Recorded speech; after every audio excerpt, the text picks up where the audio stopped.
What is art? Art is a form of self-expression. Just like writing, it has rules to follow that can be broken, but must be learned to make quality art. These rules fall under two categories: the elements of art and the principles of design. But before we get into that, we must discuss what art is in its essence. Quote, "The language or vocabulary of art includes the visual elements, principles of design, style, form, and content. We shall see how the visual elements of art, such as line, shape, and color, are composed according to the principles of design into works of art with certain style and content." End quote. From Understanding Art. Quote, "Beauty, truth, immorality, order, harmony. These concepts and ideas have occupied us since the dawn of history. They enrich our lives and encourage us to extend ourselves beyond the limits of flesh and blood. Without them, life would be but a mean struggle for survival, and the value of survival would be unclear. In the sciences and the arts, we strive to weave our experiences into coherent bodies of knowledge and to communicate them. Many of us are more comfortable with the sciences than with the arts. Science teaches us that the universe is not ruled purely by chance. The sciences provide ways of observing the world and experimenting so that we can learn what forces determine the course of atoms and galaxies. Even those of us who do not consider ourselves scientific recognize that the scientific method permits us to predict and control many important events on a grand scale. The arts are more elusive to define, more difficult to gather into a conceptual net. We would probably all agree that the arts enhance the daily experience. Some of us would contend that they are linked to the very quality of life. Art has touched everyone, and art is all around us. Crayon drawings, paper cutouts, and the like are part of the daily lives of our children, an integral function of both magnet and refrigerator door. We all look for art to brighten our dormitory rooms, enhance our interior decor, beautify our cities, and embellish our places of worship. So, how should we define art? Merriam-Webster defines art as, and I'm just going to skip some of the definitions, but a branch of learning, one of the humanities, an occupation requiring knowledge or skill. But more particularly, we're interested in definition 4A, the conscious use of skill and creative imagination, especially in the production of aesthetic objects, the art of painting a landscape. My personal definition that I work off of when I'm discussing art is essentially something that is man-made that is specifically for aesthetic use. So I divide that from craft.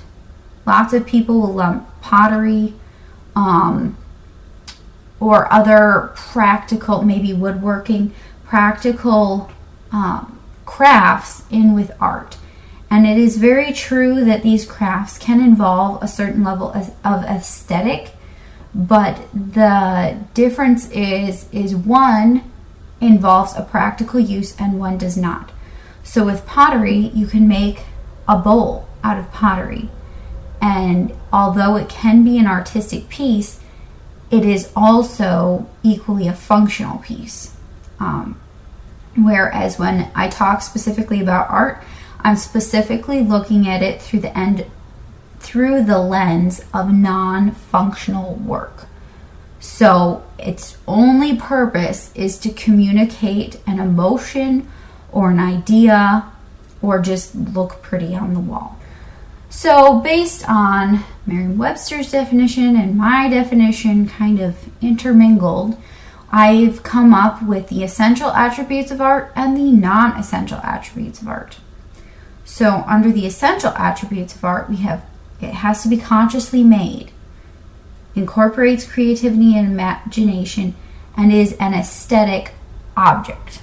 So it could be beautiful, it could not, but it has to be aesthetic. And then there's non-essential attributes of art, but if you include these attributes of art, it will definitely make a stronger piece. So it might be beautiful. It could speak the truth. It could be moral, religious. It could have an ideology, a fantasy, intellect, emotion, order, harmony, etc., etc. The list can go on. In today's day and age, I think a lot of people would like to say that certain kinds of art are in fact not art. However, when we look at the definition of art, lots of things can be incorporated into the category of art.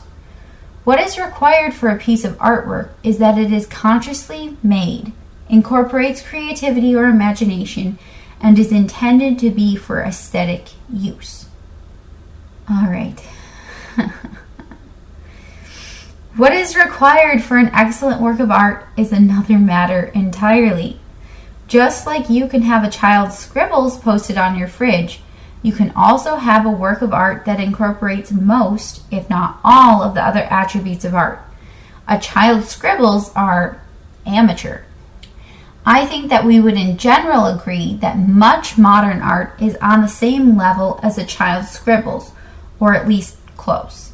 And when I refer to modern art, I'm talking about a specific kind of art that is completely abstract and devoid of meaning. Jackson Pollock helped mainstream this style.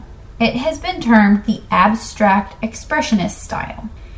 I think we can all agree that there is a stark difference between the picture on the left titled School of Athens and the picture on the right titled 1, number 31, 1950.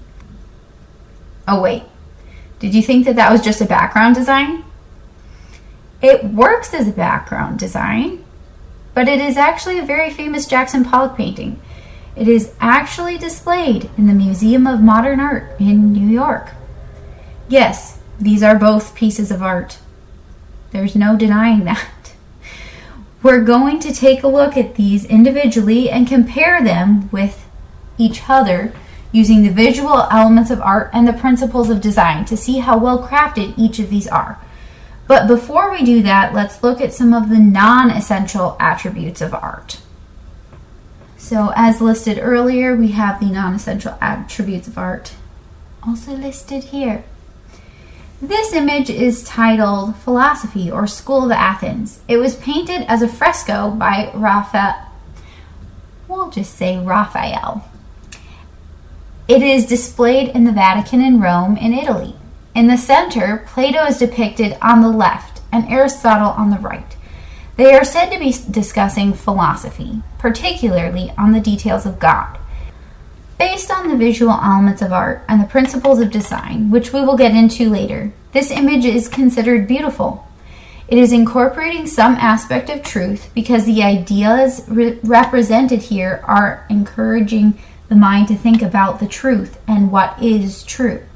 It points towards morality, religion, and ideology. It does not necessarily involve fantasy, but the intellect is stimulated and it can evoke emotion.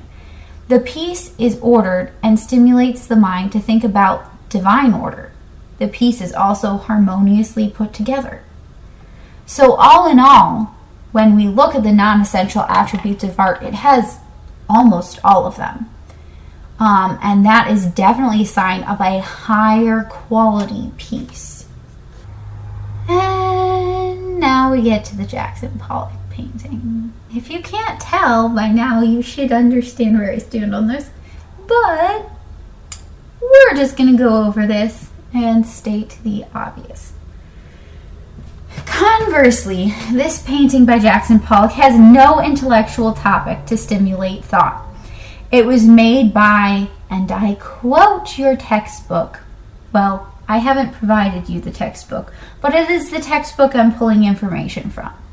And quote, primitive impulses and unconscious ideas, end quote. Based off of the visual elements of art and the principles of design, this image can be considered somewhat beautiful. However, because it is based off of primitive impulses and unconscious ideas, there's not much truth to be spoken, at least of a conscious sort. It does not have moral implications. It does not have religious implications. It does not have ideological implications. It is not based on fantasy. It does not stimulate the intellect. It can, however, evoke emotion. It rejects order, but can be said that there is a certain harmony to the piece, as in the color scheme and style harmony. Now you may be thinking, what harmony, what beauty? We will get into that when we look at it from a design perspective. But as for the stimulation of the intellect, this piece has more negative effects than positive. It also, unfortunately, represents a cultural ideology that has become quite prevalent in our modern world. This ideology is known as relativism and is the backbone of the modernist heresy. Relativism has wormed its way into every aspect of the culture and, unfortunately, into religion as well. Quote, throughout history, works of art have been used to create or reinforce ideology. Defined as an organized collection of ideas, ideologies articulate the way societies look at things. These ideas spring from the commonly held belief or are imposed on the members of society by ruling or dominant classes. The degree to which an ideology is perpetuated depends on the degree to which members of society subscribe to it. When it comes to ideology, sometimes images speak louder than words. End quote. That is from the textbook, but it is quite true. You will find more Catholic ideologies of the past, and then as we move into the modern era,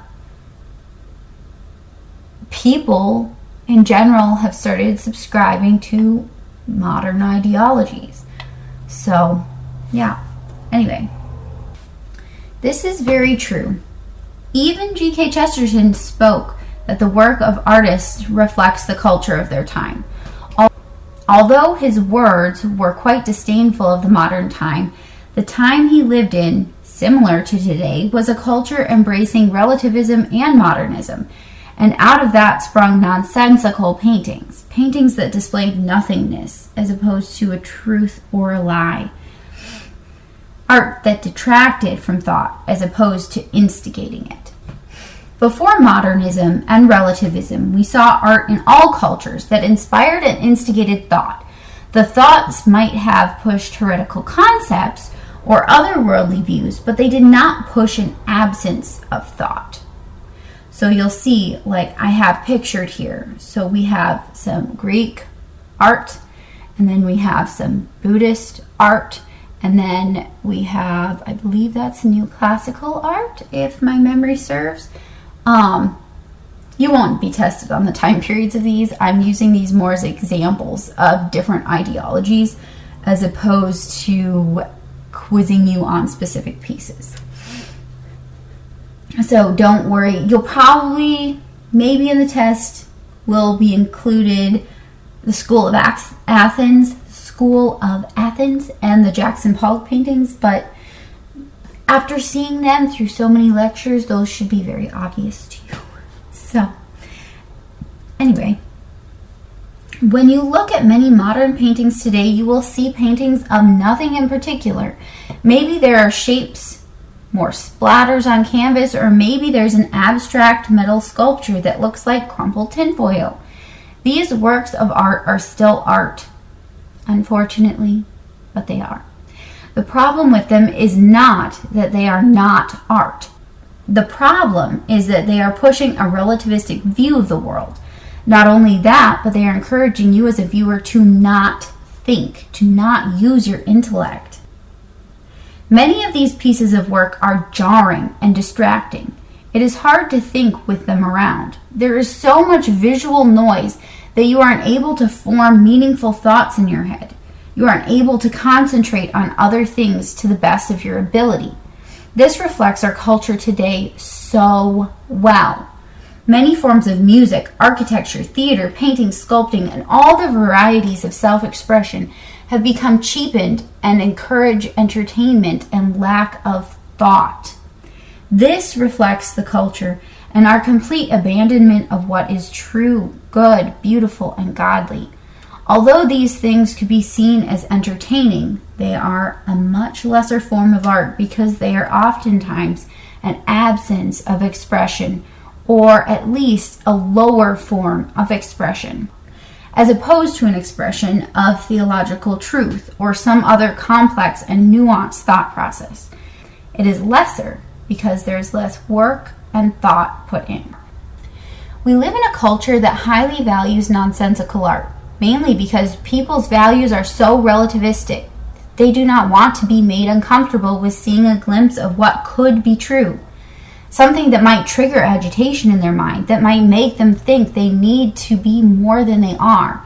They might start pondering how they need to change their life, and that would cause too much agitation and frustration, and so they numb it with nonsensical art.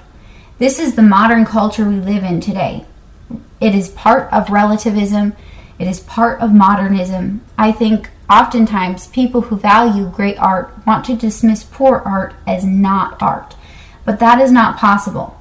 Art is self-expression in whatever form it takes, whether it be spoken in an oratory, painted on a canvas, written in a book, or played through music.